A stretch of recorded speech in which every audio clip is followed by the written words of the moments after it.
miracle walk, promise keep, light in the darkness, my God, 그는 하나님.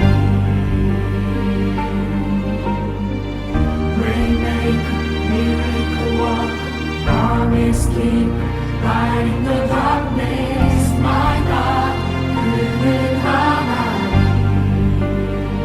주의 난 만지네. I worship you, I worship you. 주의 치유하시네. I worship you, I worship you. 주의 새롭게 하네. I worship you, I worship you. 주의 회복시키네. I worship you, I worship you. 사도신경 하심으로 2021년 2월 첫째 주 주일 예배를 하나님께 드리겠습니다. 나는 전능하신 아버지 하나님 천지의 창조주를 믿습니다. 나는 그의 유일하신 아들 우리 주 예수 그리스도를 믿습니다.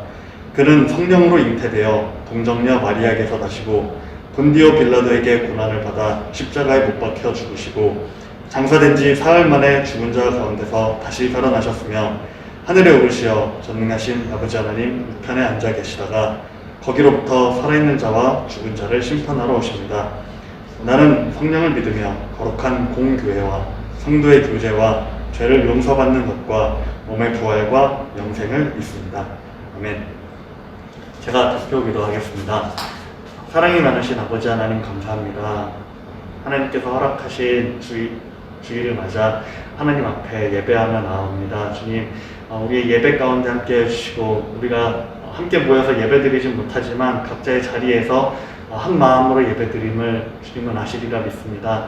우리 마음 가운데 함께 해주시고 또한 이 예배 가운데 한 마음으로 참여하는 우리 학생들 가운데 언제나 그 지치지 않는 마음을 허락하셔서 모이지 못하는 이 상황 가운데서도 하나님을 사랑하는 그 마음만은 정말 멈추지 않게 언제나 인도해 주시옵소서. 각자의 삶 가운데서 하나님을 바라보며 힘쓰시는 선생님들과 전도사님 그리고 우리 중고등부 학생들을 위해 하나님의 은혜가 가득하기를 간절히 소망합니다. 이 모든 말씀 예수님의 이름으로 기도드렸습니다. 아멘. 오늘 하나님께서 우리에게 주신 말씀은 마태복음 3장 16절에서 4장 11절까지입니다. 마태복음 3장 16절에서 4장 11절까지입니다. 다 같이 합독하시겠습니다. 예수께서 세례를 받으시고 곧 물에서 올라오실 때 하늘이 열리고 하나님의 성령이 비둘기같이 내려 자기 위에 임하심을 보시더니 하늘로부터 소리가 있어 말씀하시되 이는 내 사랑하는 아들이요 내 기뻐하는 자라 하시니라. 그때 예수께서 성령에게 이끌려 마귀에게 시험을 받으러 광야로 가사 40일을 밤낮으로 금식하신 후에 죽이시니라. 시험하는 자가 예수께 나와서 이르되 내가 만일 하나님의 아들이거든 명하여 이 돌들로 떡덩이가 되게 하라.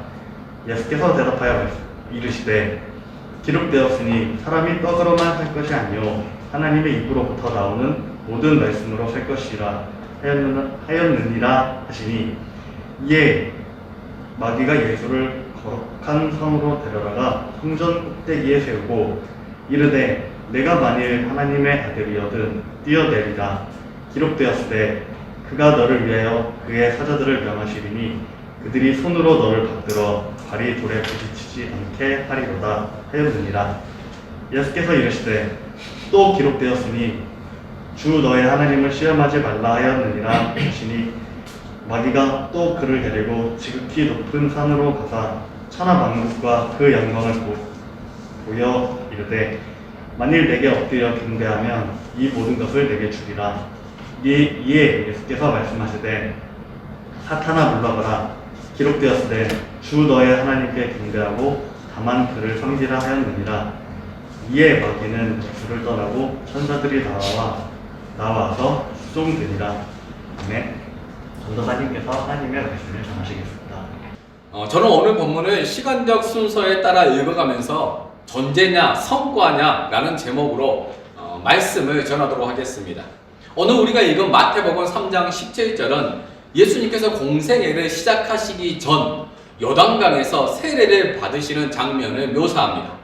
여기 공생애라는 말은 예수님의 메시아로서의 공적인 사역을 말합니다. 17절을 보면 하늘로부터 소리가 있어 말씀하시되 이는 내 사랑하는 아들이요 내 기뻐하는 자라. 이 하늘로부터 소리는 예수님의 신분과 사역을 취각해서 선언해주는 말씀입니다. 여기 내 사랑하는 아들이요는 시편 2편 7절을 인용한 것으로 예수님이 다윗 왕의 계보를 통해 오실 메시아로서 왕적 존재임을 말씀하고 있습니다. 그리고 내 기뻐하는 자라는 표현은 이사야서 42장 1절을 인용한 것으로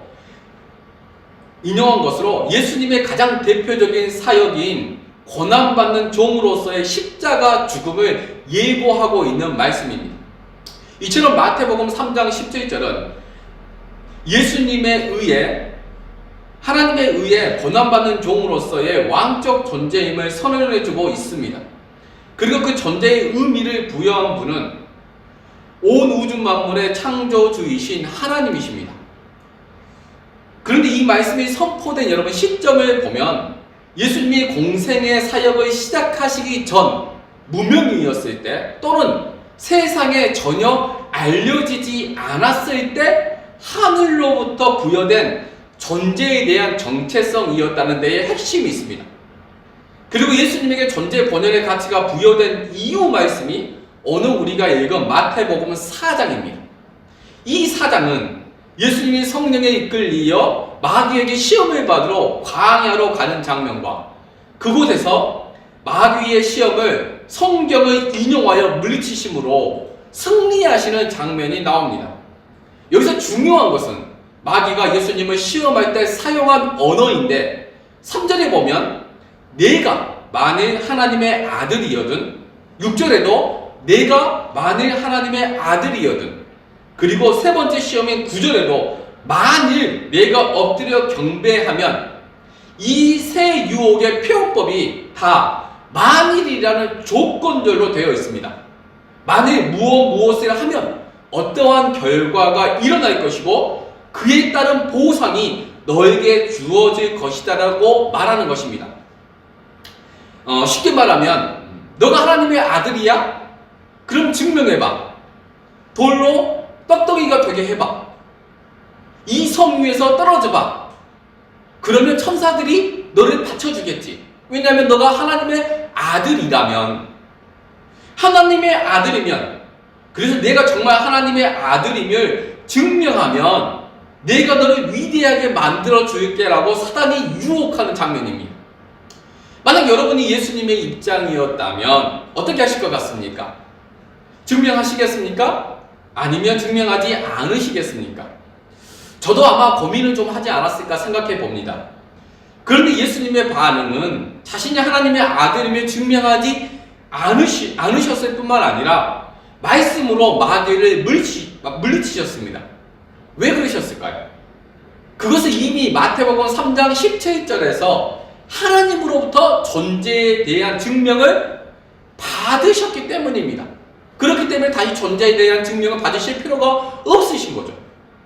이 부분이 여러분 되게 중요하기 때문에 다시 한번 정리해서 말씀을 드려보면 예수님이라는 한 개인의 존재에 대한 존재의 정체성은 그가 무명일 때 세례받는 장면에서 하나님으로부터 이미 선포되어졌습니다.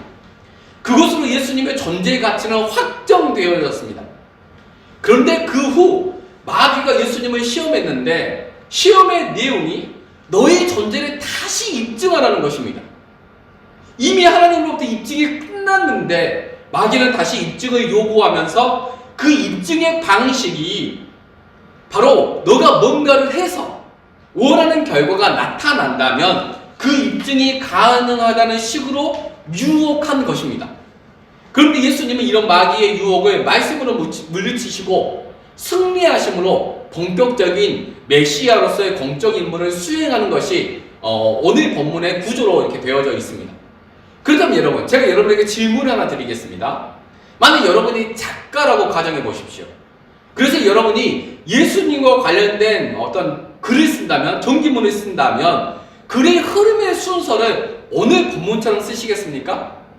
예를 들면 여러분의 가족 중에 한 명이 올림픽에 출전합니다. 하지만 그는 메달을 딸 가능성이 거의 희박한 사람입니다. 거의 불가능합니다. 왜냐하면 그 이전에 체계적인 훈련을 한 번도 받아보거나 교육 또한 한 번도 받아본 적이 없습니다. 그리고 그 대회가 아닌 다른 대회에 출전한 적도 한 번도 없고, 또한 그 대회에는 이미 걸출한 스타들이 존재하고 있습니다. 그래서 누구 하나 그에게 관심조차 없고 평생을 프로 선수가 아닌 일반인으로 살아왔습니다. 그래서 그가 올림픽에 출전한다는 소식조차 아무도 알지 못합니다. 그런데 여러분, 모두의 예상을 깨고 그가 올림픽에 출전해서 금메달을 땄다는 소식이 전해집니다. 그래서 여러분, 난리가 났습니다. 포토실험 1위에 오르고 모든 기사 내용이 그의 이야기로 도배됩니다. 뿐만 아니라 그가 다녔던 학교나 집에 인터뷰 요청이 쇄도하고 플래카드가 붙여지고 가족들도 그가 바로 내 가족이라고 자랑하기 시작합니다. 여러분, 일반인이었는데, 무명인이었는데 한순간에 스타가 되어져서 국민 영웅으로까지 칭송을 받는 위대한 인물로 추앙을 받기 시작합니다. 그렇다면 여러분, 왜 이런 현상이 발생했을까요? 그것은 바로 누구도 알아주지 않던 일반인이 금메달이라는 위대한 업적 또는 성과를 냈기 때문입니다. 이것을 여러분, 우리의 현실로 가져와 보면 김연아 선수나 BTS를 생각해 보시면 좋습니다. 여러분, 김연아 선수와 BTS는 무명일 때, 이게 세상에 알려지기 전과 지금의 위상은 말로 형용할 수 없을 만큼 차이가 큽니다. 그래서 그들을 걸어다니는 중소기업을 넘어 중견기업에 비유할 만큼 사회, 경제, 문화, 국가 위상 등 모든 면에서 지위가 확연히 달라졌습니다. 그 이유는 여러분, 그들의 업적 때문입니다. 위대한 업적을 그들이 만들어냈잖아요. 그런데 여러분 곰곰이 생각해보면 그들이 위대한 성과를 내기 전과 그 후에 김연아라는 한 개인과 BTS라는 그 그룹의 인간 본연의 가치 또는 인간이 태어나면 자연스럽게 누리는 천부적인 그 존재의 가치가 변했을까요? 변하지 않았을까요? 여러분, 변하지 않았습니다. 왜냐하면 인간 본연의 가치는 천부적인 가치로서 변하는 속성 자체가 아니기 때문입니다. 모든 인간은 하나님의 형상으로 창조된 피조물이고, 이 피조물들은 태어남과 동시에 동일한 본래적 가치를 소유합니다. 그래서 이 가치를 절대적 가치라고 말합니다. 따라서 위대한 업적을 쌓았다고 해서 그 성과에 따라 존재의 가치가 더 상승하거나 아니면 하락하는 그런 개념이 아니라는 사실입니다. 즉, 김연아 선수가 올림픽에서 금메달을 따기 전에 김연아와 금메달을 딴 후 김연아라는 존재의 본연의 가치는 변하지 않고 항상 동일합니다. 이와 유사하게 21세기에 가장 추앙받는 가장 위대한 인물로 언급되어지는 스티븐 잡스나 여러분 일반인 한 사람이나 존재의 가치나 존재의 무게는 여러분 동일합니다. 또한 하나님의 백성과 하나님의 백성이 아닌 사람도 여러분 마찬가지입니다. 하나님의 백성이라고 존재의 가치가 더 높고 하나님의 백성이 아니라고 존재의 가치가 떨어지는 그런 개념이 아니라는 겁니다.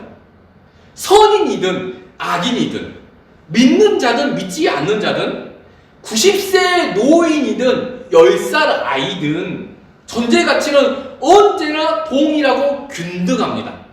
왜냐하면 모든 사람은 다 하나님의 형상으로 창조된 존재이기 때문입니다.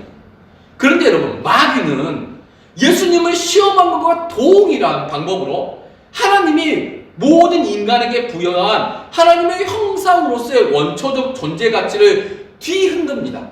무엇을 통해서요? 바로 성과나 업적을 통해서 너의 존재 가치를 증명하라고 유혹한다는 겁니다. 그리고 지금도 동일한 방법으로 저와 여러분을 미혹합니다. 그런데 불행하게도 그것이 아주 잘 먹혀 들어가고 있습니다. 그것에 대한 증거로 여러분, 사회학자들이라든지 또는 지식인들이 한국 사회를 어떻게 평가하시는지 아시나요? 한국만 그런 것은 아니지만 이 현대 사회를 일컬어 성과 사회 또는 능력 사회라고 말합니다. 한두 번씩 들어보셨죠? 여러분, 성과 사회라는 말은 성과를 내는 데만 관심이 있는 사회를 뜻합니다. 우리 사회에 만연한 이 성과 지상주의는 여러분, 긍정적인 측면도 분명하게 있지만 부정적인 측면이 훨씬 더 강하고 독보석처럼 우리의 모든 삶에 강력한 영향력을 행사하고 있다는 데 여러분, 가장 큰 문제점이 있습니다. 즉, 자신이 능력 있는 존재라는 것을 또는 사랑받을 만한 존재라는 것을 성과라는 매개체로 입증하려고 하는 것이 사람들의 의식 속에 뿌리 깊게 자리 잡고 있다는 사실입니다. 그래서 성과라는 것을 통해 인간이라면 누구나 가지고 있는 절대적 가치를 상대화시켜서 재평가하는 부정적인 어떤 특징을 보입니다. 무슨 말이냐면 앞에서도 언급했듯 모든 사람의 본래적 가치는 동일할 뿐 아니라 변하지 않습니다. 그런데 이 성과 사회는 성과나 업적을 통해 인간의 가치를 재평가해서 성과를 많이 낸 사람을 신격화한다든지 또 반대로 인간의 가치를 본연의 가치보다 훨씬 더 낮춰서 쓸모없는 인간으로 치부해버린다는 겁니다. 이것이 한국 사회만의 독특한 현상은 아니지만 현대 사회에 이러한 현상이 더 확고하고 견고해지는 어떤 사회 구조로 자기매김하고 있다는 데 여러분 문제점이 있습니다. 그리고 거의 모든 사람들이 그것을 당연한 것으로 자기도 모르게 받아들이고 있습니다. 이러한 현실을 풍자하듯 여러분 이런 말 들어봤죠? 다이아몬드 수저, 금수저, 은수저 또는 흑수저라는 표현이 영어가 출현했고 다이아몬드 수저를 가지고 태어난 것도 능력이라고 말하는 시대에 저와 여러분이 살아가고 있습니다. 그 결과 금수저들은 흑수저를 비웃거나 조롱하는 일도 만연하게 일어납니다. 그래서 많은 한국인들이 흑수저에서 탈출하기 위해 또는 자기 자식에게 흑수저를 물려주지 않기 위해 아침 일찍 새벽에 출근해서 밤 늦게까지 일하는 이유 또한 그리고 여러분이 아침 일찍 일어나서 밤 늦게까지 공부하는 이유 또한 성과를 통해 자신의 존재 가치를 증명해야 하는 사회에 살고 있기 때문입니다. 여러분 같은 학생은 무엇으로 성과를 증명하도록 압박을 받고 살아갈까요? 당연히 학생이니까 성적이겠죠. 그리고 대학이겠죠. 대학을 졸업한 이후에는 여러분 뭘까요? 직장이겠죠. 직장에 들어가면 여러분 뭘까요? 승진이겠죠. 이러한 것들로 말미암아 이러한 어떤 성과를 통해서 자신의 존재 가치를 증명하라고 세상이 여러분에게 요구한다는 사실입니다. 그래서 여러분 이 성과 사회는 많은 문제점이 있는데 크게 두 부분으로 간략하게 말씀드리면 첫째는 사람을 교만하게 만듭니다. 성과를 내면 자기도 모르게 목에 힘이 들어가고 나 이런 사람이야 알아서 기어 라는 노래 가사가 있는 것처럼 자기를 과시하고 다른 사람을 무시하거나 함부로 대합니다. 반대로 성과를 내지 못한 사람은 여러분 비참함을 느낍니다. 자기 존재의 의미를 상실하고 자기를 비하하면서 자기를 학대하면서 능력 있는 사람을 시기하거나 질투하며 대리만족을 느끼며 살아간다는 겁니다. 하지만 여러분 많은 사람들이 후자는 불행하고 전자는 행복한 사람이라고 착각하는데 그렇지 않습니다. 이 성과 사이는 성과는 매개체가 조건화되어져 있기 때문에 우리를 행복하게 만들어주지 못하고 반대로 불행하게 만듭니다. 여러분, 성과라는 것 자체가 항상 매번 낼 수 있는 그런 것이 아닙니다. 또한 성과를 내기 위해서는 엄청난 스트레스를 받고 부당한 압력을 계속 받으면서 중노동에 시달려야 합니다.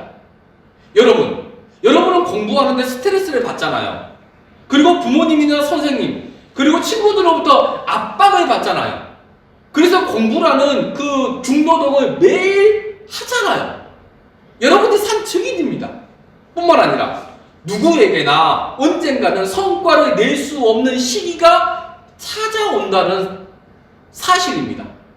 그래서 여러분, 개중에는 잘 나가다가 어느 순간 사회로부터 어떤 성과를 낼 수 없는 그 상황에 직면하면 나는 이제 더 이상 쓸모없는 사람이야 라고 자기를 비하하고 우울증과 조울증에 시달리고 어떤 경우에는 또 잘못된 선택을 하는 사람들도 실제로 많이 있습니다.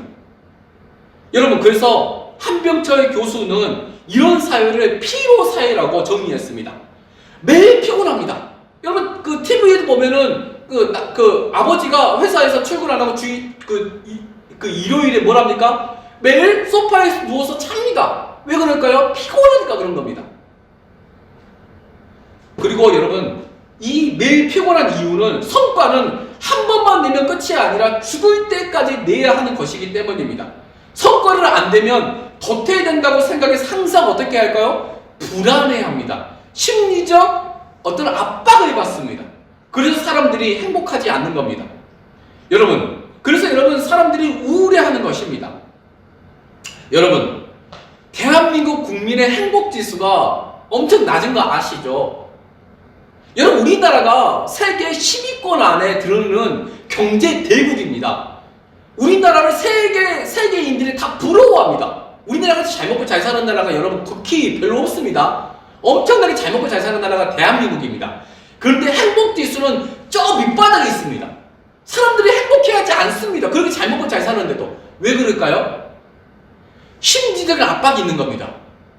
내가 성과를 내지 못하면, 내가 사회에서 어떤 업적을 쌓아서 인정을 받지 못하면 사회로부터 버림받는다, 다른 사람들로부터 외면당한다는 사실을 알고 있기 때문에 하루하루를 불안해하면서 어떻게든 다른 사람보다 더 뛰어나야 돼, 어떻게든 다른 사람보다 더 잘 나가야 돼라는 그 경쟁 심리, 그러한 그 심리적 압박이 그 사람을 행복하게 만들어주지 못한다는 사실입니다. 그런데 여러분, 불행하게도 이런 사단의 구조적인 악들이 교회 안에도 그리스도인들의 의식 속에도 뿌리 깊게 자리 잡고 있다는 그 사실이 여러분 큰 문제입니다. 하지만 성경은 그렇게 말하지 않습니다. 다시 오늘 본문으로 돌아와 말씀을 시간적 순서로 다시 리마인드 해보면 첫 장면이 하나님으로부터의 정체성이 부여된 장면이 처음에 나옵니다. 그 후 장면이 성과로 너를 증명해보라는 마귀의 유혹이 나타납니다. 그리고 세 번째 장면이 예수님께서 말씀으로 마귀를 물리치시고 승리하심으로 메시아로서의 공적 사역을 시작하는 이런 패턴으로 되어져 있습니다.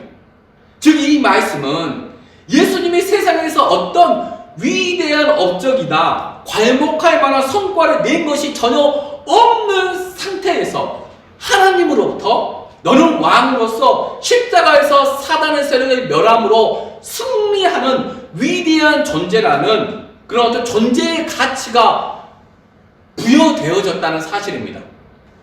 그런데 여러분, 세상은 정반대로 말합니다.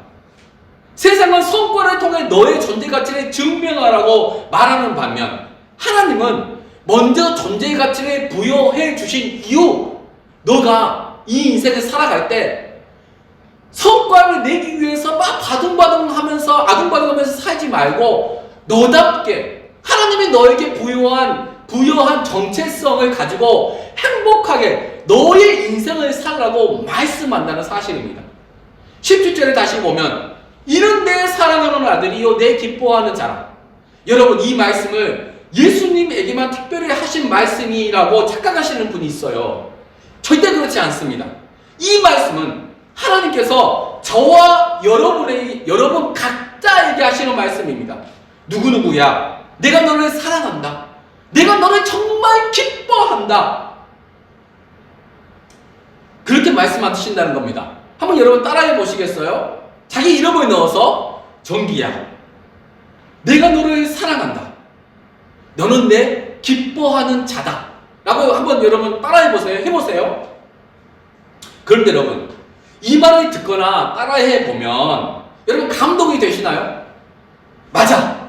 나는 하나님의 나는 사랑하는 자녀야. 예수님께서 나를 정말 기뻐하는지 내가 알아. 라고 여러분 기뻐 어쩔 줄 몰라서 막 행복해 하시나요? 그런 친구 혹시 있으셨나요, 금방?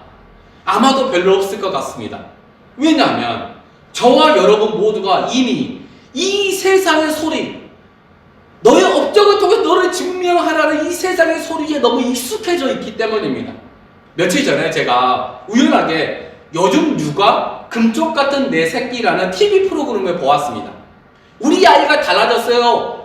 그 시즌2 버전 같은 그런 프로그램인데 거기에 이런 내용이 실제로 나옵니다. 어떤 11살짜리 친구가 공부와 관련해서 엄마로부터 꾸중을 자주 들어서 스트레스를 엄청 받습니다. 그래서 기계 안에 들어가 있는 사람이 11살 친구에게 이렇게 물어봐요. 너는 공부하는 게 좋아? 그러자 아이의 반응이 좋아하지도 않고 싫어하지도 않아. 싫어하지도 않는 것 같아. 라고 말합니다. 그런데 왜 공부하는 거야? 라고 재차 묻자 그냥 열심히 하면 엄마가 칭찬해 줄 것 같아서 라고 대답합니다. 그리고 내가 공부를 못해서 엄마가 나를 칭찬을 안 해주나 봐. 내가 왜 이러는지 속상해 라고 자기를 비하하고 막 분노를 표출하고 사랑받지 못한다는 인식 속에 마음에 상처가 가득했습니다. 여러분 11살짜리 아이가, 제가 이 아이를 보면서 초등학교 5학년인데 내가 세상에서 제일 사랑하는 엄마가 나라는 존재 자체를 있는 그대로 사랑해주지 않고 엄마로부터 칭찬이나 사랑을 받기 위해 공부를 잘해서 괄목할 만한 성과를 내야 한다는 의식을 가지고 있다는 데에서 제가 마음이 되게 아팠습니다. 여러분, 이 학생만 그럴까요? 아마도 많은 아이들이 이런 생각을 가지고 있다고 생각합니다. 내가 세상에서 가장 사랑하는 부모님으로부터 존재 그 자체로 사랑받지 못한다고 느끼기 때문에 뭔가 성과를 쌓아야 한다는 그 강박의식이 어른들뿐만 아니라 아이들, 심지어는 초등학생도 그런 스트레스와 압박을 받으며 살아가고 있다는 사실입니다. 그것이 여러분 우리의 현실입니다. 그래서 이 아이가 행복해하지 않습니다. 슬퍼합니다. 고통스러워했습니다. 그런데 제가 여러분 저도 마찬가지였습니다. 저도 어려서부터 부모님으로부터, 선생님으로부터, 때로는 친구로부터 인정을 받으려면, 사랑을 받으려면, 관심을 받으려면 내가 뭔가를 잘해야 한다는 심리적 압박을 받으며 살아왔습니다. 저희 부모님은 그것을 원하지 않으셨어요. 그럼에도 불구하고 제 스스로가 그렇게 느꼈습니다. 그런데 제가 하나님의 사랑을 수없이 경험하면서 하나님은 있는 그대로의 나를 사랑하시고 기뻐하신다는 사실을 뼈저리게 깨달았습니다. 처음에는 그게 믿어지지 않았어요, 저도. 근데 하나님의 사랑을 계속 경험하다 보니까 하나님은 다르시구나라는 것을 깨달았습니다.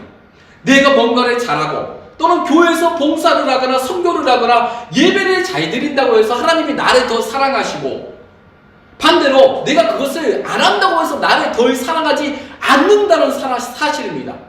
하나님은 나라는 존재 자체를 있는 그대로 사랑해 주셨습니다.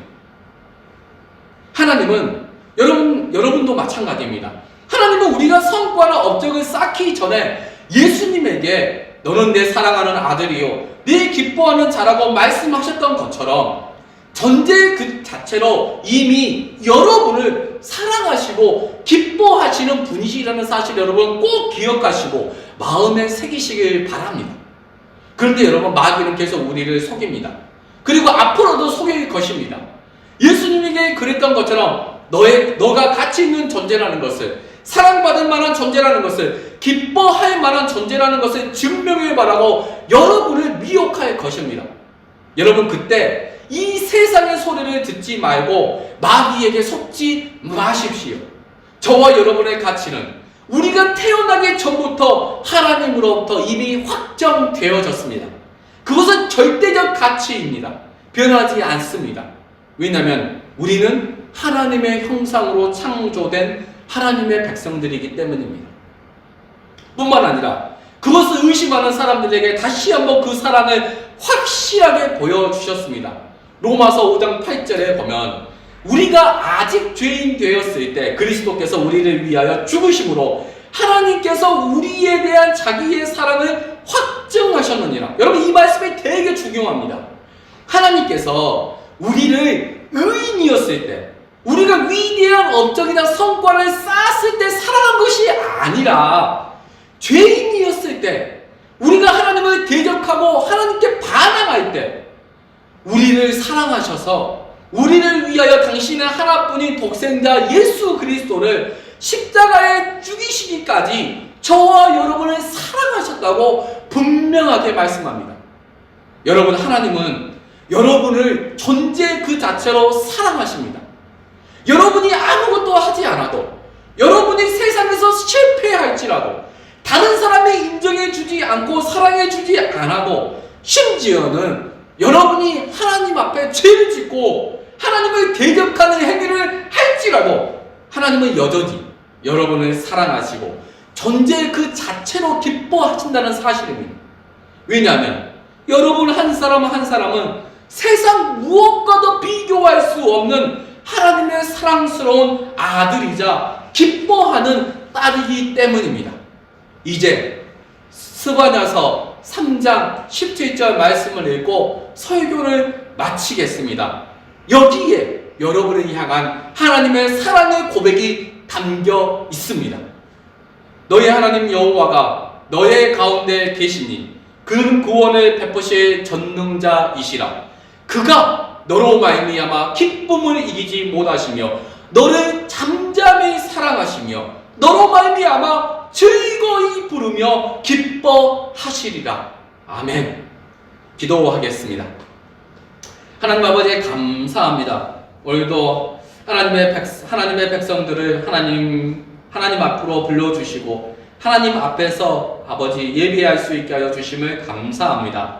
또한 하나님의 말씀을 들을 수 있게 하여 주심을 감사합니다. 하나님 아버지, 오늘은 존재냐 성과냐라는 제목으로 말씀을 전했습니다. 예수님께서 어떠한 성과나 어떠한 업적을 쌓기 전에 하나님으로부터 너는 내 사랑하는 아들이요 내 기뻐하는 자라라는 존재에 대한 정의, 존재의 그 가치를 확증해 주셨습니다. 하지만 사단은 계속 예수님에게 너의 존재의 가치를 증명해 보라고, 네가 위대한 사람인지 네가 하나님의 아들인지를 증명하고 입증해 보라고 계속 예수님을 유혹했습니다. 하지만 예수님은 하나님의 말씀으로 사단의 세력을 물리치시고 승리하는 장면이 오늘 말씀입니다.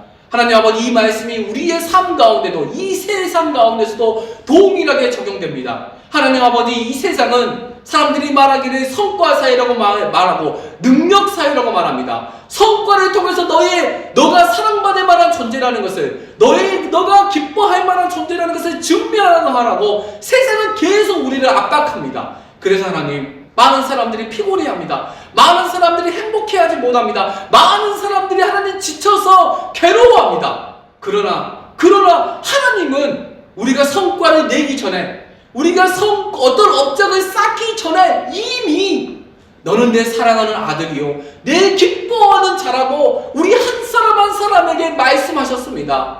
하나님, 우리가 세상의 소리를 듣지 않고 하나님의 소리를 듣게 하여 주십시오. 우리가 하나님의 그 말씀을 믿고, 맞아, 나는 존재 자체로 하나님의 기뻐하는 자야, 하나님께서 존재 자체로 나를 사랑하신다는 그 사실을 항상 기억하고 하나님 행복하게 나 자신답게 너답게 살아가는 우리 중고등부 친구들과 우리 선생님들과 하나님 제가 되어지기를 간절히 원합니다. 이 말씀 하나님 기억하게 하여 주시고 이 말씀대로 살아가는 우리 모두가 되어져서 행복하게 살아가기를 간절히 원합니다. 주님 도와주시옵소서. 예수 그리스도의 이름으로 감사하며 기도했습니다. 아멘.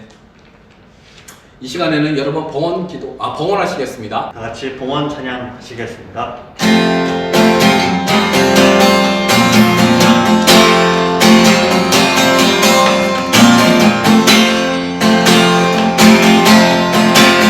나의 모습, 나의 소유, 주님 앞에 모두 드립니다. 모든 아픔, 모든 기쁨, 내 모든 눈물 다 놔주소서.